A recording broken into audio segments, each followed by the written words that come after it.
The Belarusian powerhouse, Aryna Sabalenka, has stormed her way into the Australian Open final, surviving a brutal semi-final clash with Aryna Svitolina. But the celebration has been cut short, suffocated by a dark cloud of controversy stemming from her shocking conduct on the court. Sabalenka is no rookie when it comes to drama, but this was a whole new level of chaos that has the entire tennis world reeling. She may have secured the victory, but the win rings hollow. All eyes are fixated on a particularly ugly, allegedly racially charged moment that has sparked a firestorm of criticism. The tension started bubbling over in the heat of the semifinal, with Sabalenka and Svitolina locked in a gladiator-style battle for survival. The court was vibrating with Sabalenka's signature shrieks, her sonic boom accompanying every punishing stroke throughout the match. Look, grunting is part of the game's soundtrack. Plenty of pros do it. But this wasn't just noise. This was something else entirely. A line was crossed. In the middle of a nail-biting rally, frustration boiled over, and Sabalenka unleashed a venomous comment directed squarely at her Ukrainian rival, Aryna Svitolina. Disbelief washed over the stadium and millions watching at home. But the chair umpire, witnessing the infraction, stepped in with zero hesitation. Justice was instant. The official laid down the law, hitting Sabalenka with a penalty right then and there. A hindrance penalty was called on the spot, stripping a point from Sabalenka's tally, a crystal clear message to the player. That kind of toxicity has no home here, especially not under the bright lights of a high-stakes Australian Open showdown. But Sabalenka? She wasn't about to go down quietly.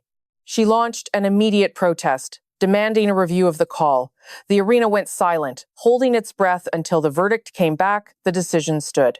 Her behavior was ruled completely out of bounds, and the point deduction was set in stone. This was a turning point. For years, she has danced on the edge and escaped punishment, but not today. It is hardly her first rodeo when it comes to finding herself in hot water over on-court scandals. Her career is peppered with questionable antics, constantly blurring the line between fierce competitor and poor sport. Take her run-in with Coco Gauff, for instance. She turned the volume up to 11, using her screams like a weapon to rattle the young American phenom and throw her off her rhythm. Sabalenka managed to overpower Gauff in that specific match. But it was obvious those sonic outbursts were a calculated tactical move. And sadly, that was not a one-off event.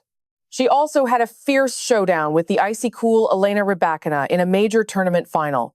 She took the loss in that championship match, but her attitude, that was the real loser. Even after the defeat, she couldn't help but throw shade on camera, questioning whether Rybakina actually deserved the win. It was cringeworthy to watch, putting a spotlight on Sabalenka's darker side. She has a nasty habit of tearing down her opponents and undermining them whenever the scoreboard doesn't go her way. That toxic pattern culminated in this Australian Open semi-final against Svitolina, where her actions hit rock bottom. Being caught hurling such a hateful slur on the global stage has stained her reputation like never before. The umpire's crackdown was harsh but absolutely necessary, proving just how far she had strayed from acceptable conduct. For a top-tier athlete, this was a brutal wake-up call about the basics of sportsmanship and respect. Tragically, Sabalenka seems to have zero interest in either. To make matters worse, she is practically famous for being a sore loser and disrespecting her peers. Remember one of the most glaring examples, the US Open final against Coco Gauff. Instead of losing with dignity, she trashed Gauff's performance, insisting she only lost because she beat herself, not because Coco was better. Classic Sabalenka passing the buck and shifting the blame. She would rather blame the universe than look in the mirror and own her shortcomings. She basically said, "She didn't win because she was incredible. I just handed it to her by making mistakes on easy balls." It is the same old story on repeat with her. Every time she falls, instead of praising the victor, she tries to drag them down. Gauff, Rybakina, Svitolina, it doesn't matter who beats her. The narrative is always about how she failed, not how they won. This inability to show basic respect is disturbing, especially for someone with the talent to be a legend of the game. But now, with this ugly incident at the Australian Open, it is undeniable. Sabalenka has sunk to a disgraceful new low. That outburst didn't just stain her record, it torched her reputation, leaving everyone wondering if she can survive the flames. You'll find apologists claiming this was a one-off glitch, a momentary lapse that deserves a free pass. But plenty of critics see a rotting core, a fundamental lack of decency that needs urgent surgery. No matter your camp, you can't deny a dark cloud now hovers over every trophy she lifts. She battled her way to the Australian Open final, sure, but her path is littered with debris, and her survival in this sport hangs on how she navigates this wreckage. Keep spitting on sportsmanship, and the league will have no option but to drop the hammer. As for the ref's call, it was a unicorn moment, the system actually working exactly as designed. That penalty screamed a warning. Toxic behavior carries a price tag, no matter your rank or the stakes. It was a vital move toward defending the sacred honor of the game and forcing players to own their mess. But the drama didn't stop at the baseline. The scorecard took a hit, but the real emotional shrapnel scattered far beyond the court.